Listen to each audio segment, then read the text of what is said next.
1990년대 초 미국 뉴욕의 언론계는 단 하나의 이름으로 들끓고 있었습니다. 말라 메이플스.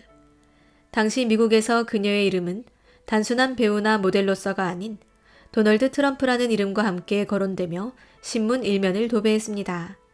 이유는 단순했습니다.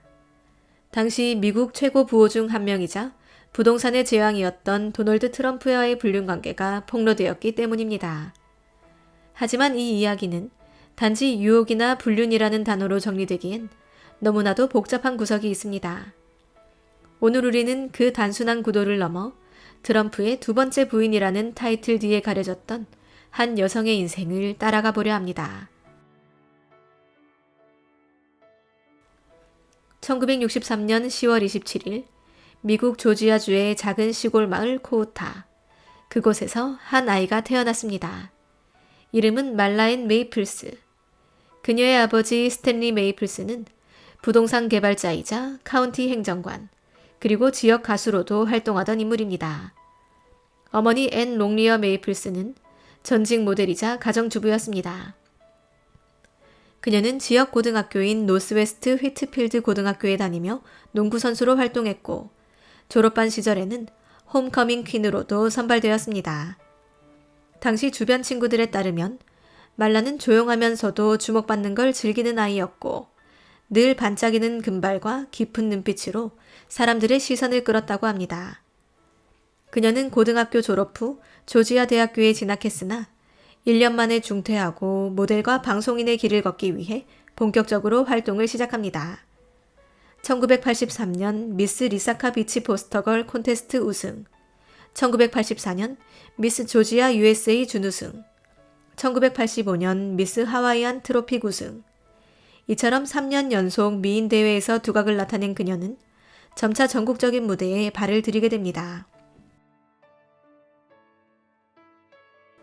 말라 메이플스가 도널드 트럼프를 처음 만난 시기는 1985년으로 추정됩니다. 당시 트럼프는 이미 이바나 트럼프와 결혼 중이었고 뉴욕 사교계와 부동산계에서 잘 알려진 인물이었습니다. 그리고 메이플스는 이제 막 전국 무대에 진출한 모델 겸 방송인이었습니다. 뉴욕 포스트의 보도에 따르면 두 사람은 한 테니스 경기장에서 처음 인사를 나눴다고 전해집니다. 이때부터 둘 사이에 어떤 관계가 형성되었는지는 명확히 밝혀진 바 없지만 언론은 1989년을 기점으로 두 사람의 교류가 더욱 노골적으로 드러나기 시작했다고 보도합니다. 1989년 크리스마스 시즌 콜로라도 아스펜의 최고급 스키 리조트. 이바나 트럼프, 도널드 트럼프, 그리고 말라 메이플스가 모두 같은 장소에 있었고 결국 이바나는 남편과 메이플스의 관계를 현장에서 확인하게 됩니다.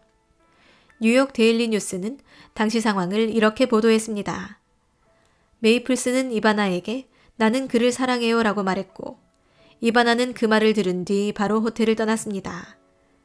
이 사건은 미국 전역의 타블로이드를 타고 순식간에 퍼졌고 두 사람의 분류는 숨길 수 없는 현실이 되었습니다. 심지어 뉴욕 포스트는 트럼프가 메이플스에게 내 생애 최고의 섹스였다고 말했다는 자극적인 제목의 기사를 내보내며 상황을 더욱 부채질했습니다. 사실 여부는 확인되지 않았지만 이후 수많은 회고와 인터뷰에서 메이플스 본인조차 그 보도는 너무 당황스럽다고 말했으니 당시 그녀가 어떤 언론의 집중포화를 겪었는지는 쉽게 상상할 수 있습니다. 말라 메이플스가 도널드 트럼프의 첫 번째 결혼을 깨뜨린 인물로 낙인 찍힌 것은 이 사건 이후였습니다. 당시 미국 언론은 그녀를 미인계로 가정을 무너뜨린 여배우, 욕망의 승자 등으로 묘사했으며 일부 토크쇼에서는 공개적으로 그녀를 조롱하기도 했습니다. 하지만 실제로 메이플스는 이 시기 언론 인터뷰에서 내가 일부러 그의 가정을 깨뜨리려 한 것은 아니다. 나도 내 감정을 어찌할 수 없었다고 말한 바 있습니다. 피플즈에 따르면 그녀는 트럼프가 자꾸 연락을 해왔고 처음에는 거절했지만 점차 감정이 생겼다. 나는 단지 사랑받고 싶었던 젊은 여성이었을 뿐이라고 해명하기도 했습니다. 한편 트럼프는 말라 메이플스를 두고 화려하고도 온화한 성격을 가진 여성이라고 표현했으며 이바나와는 다르게 경쟁이나 사업을 놓고 논쟁하지 않아 편안함을 준다고 평가한 바 있습니다.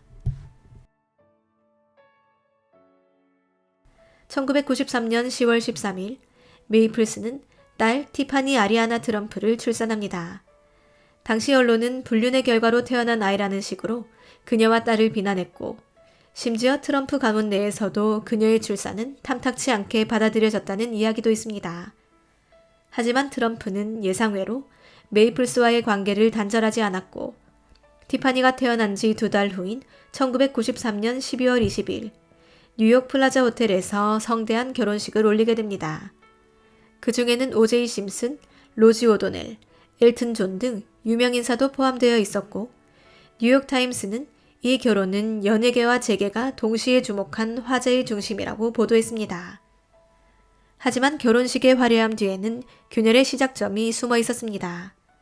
혼전 계약서에는 그녀의 모든 결혼 생활이 비밀로 봉인되어 있었고 트럼프는 메이플스를 자신의 아내인 동시에 또 다른 브랜드의 일부로 다루려 했습니다. 신부의 입장이 아닌 계약 상대방의 위치. 그것이 그녀가 체감한 결혼의 실상이었습니다. 결혼 후 메이플스는 자신이 상상하던 부유한 가정의 아내라는 위치에 다가섰습니다. 트럼프 타워에서 딸을 키우며 간혹 TV 카메오로 출연하고 잡지 화보를 찍는 삶.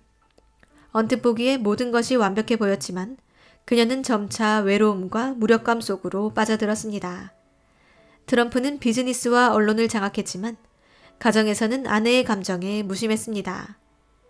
메이플스는 베니티 페어와의 인터뷰에서 나는 그저 곁에 있는 여성일 뿐이었다. 어떤 결정에도 내 이름은 빠져 있었고 어떤 대화에서도 내 의견은 들리지 않았다고 말했습니다.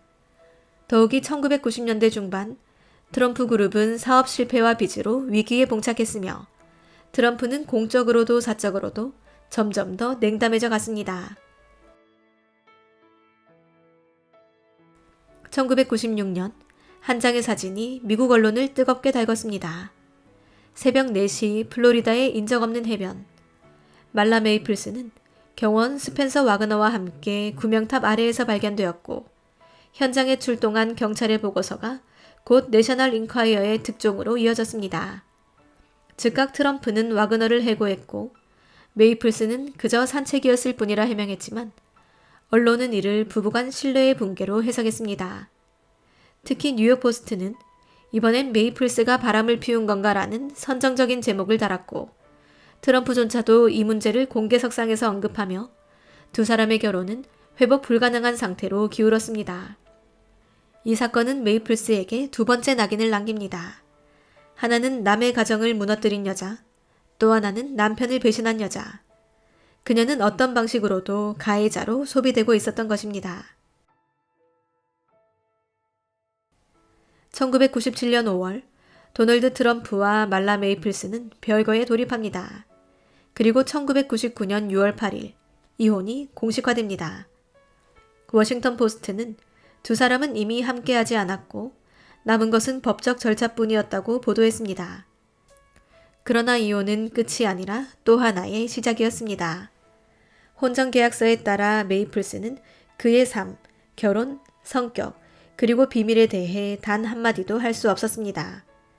출판이 예정되어 있던 자서전은 출판사 하버콜린스와의 합의로 전면 취소되었으며 이후 그녀는 트럼프에 대해 말할 수 없는 여자로 분류되어 모든 토크쇼 출연이 제한되었습니다. 그녀는 나는 말할 수 없었다. 그리고 말할 수 없다는 사실조차 말할 수 없었다고 회상했습니다. 결혼 생활에서 얻은 가장 큰 선물은 딸 티파니 트럼프였습니다. 티파니는 아버지로부터는 어느 정도의 거리감을 두고 자랐지만 어머니인 메이플스와는 매우 가까운 사이로 알려졌습니다. 티파니는 한 인터뷰에서 엄마는 항상 나를 건강하고 긍정적으로 키우려고 노력하셨어요.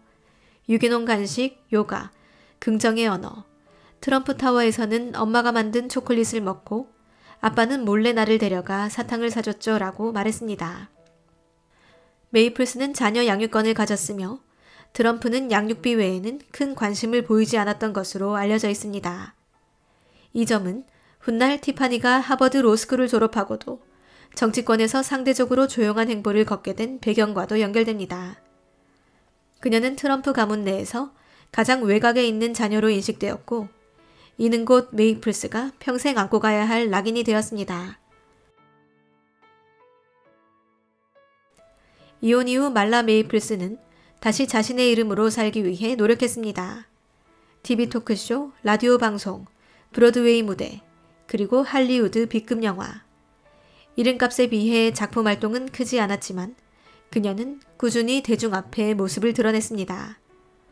1996년 For Richer or Poorer, 1998년 해피니스, 1999년 블랙 앤 화이트 등의 조연 혹은 카메오로 출연하며 존재감을 알렸고 2011년에는 오프 브로드웨이 작품으로 무대에 복귀하기도 했습니다.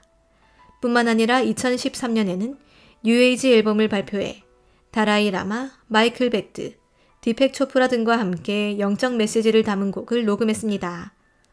이건 내 힐링 프로젝트였어요. 나 스스로를 위한 음악이자 그간 쌓인 응어리를 정리하는 시간이었죠. 또한 라디오 방송을 통해 영성, 요가, 자연치유 등을 주제로 방송하며 정신적 자기개발 여성이라는 새로운 아이덴티티를 만들기 시작했습니다. 하지만 메이플스는 전 트럼프 부인이라는 꼬리표를 완전히 떼지는 못했습니다. 그녀가 어디에 가든 기자들은 묻습니다.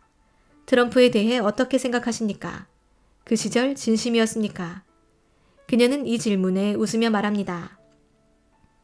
나는 그저 한 사람을 사랑했던 평범한 여자였어요. 그리고 그 사랑은 아주 오래된 이야기입니다. 그녀는 이후 오프라 윈프리 쇼에 출연해 나는 사랑했다. 그리고 실수했다. 하지만 그것도 나였기에 부정하지 않는다고 말했습니다. 이 발언은 많은 여성들에게 공감을 주었고 일부 매체는 말라 메이플스는 이제 트럼프의 여자가 아닌 자기 삶의 주인공이 되었다고 평하기도 했습니다. 2020년 도널드 트럼프가 재선을 노리던 시기 말라 메이플스는 조용히 물러나 있었습니다.